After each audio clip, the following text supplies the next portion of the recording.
قالوا خلينا نسوي عرض لصدام حسين ويسمعني القطريين يعرفون هذا الحكي، ما اريد اجيب اسمه بس كان هو وزير خارجيه. صار اوفر، عرض حقيقي، اترك خليه يجيبنا قصي يصير رئيس جمهورية. انت اترك، وين ما تروح تعيش بالعالم نحميك، بس ما لك علاقة بعد بالعراق. ما قبل يومين قال افكر.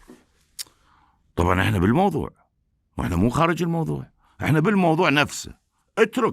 بس اترك، ماكو حرب ولا راح يصير اي شيء. امريكان ما يجون العراق كان ذاك الوقت.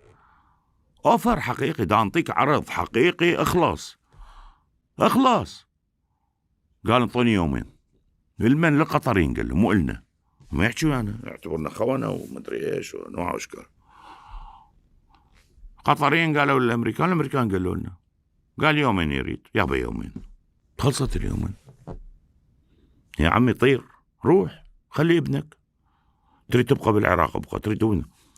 قال دا افكر اروح للجزائر. هاي بدايته. يا الجزائر ما جزائر مو مهم، احنا نريد ما نفوت حرب، ما نريد نفوت حرب، بس يرولي، بس خل نخلص منه بعدين، لكل حدث حديث بعدين. بس من الاخر جبروت هذا لازم يطير. رجع يومين انطوني، طول 6 أيام. آخر شي بلغ القطريين، قال ما أقبل. هكذا ما تقبل. ما حصل فيما بعد مسؤوليته مو مسؤوليتنا.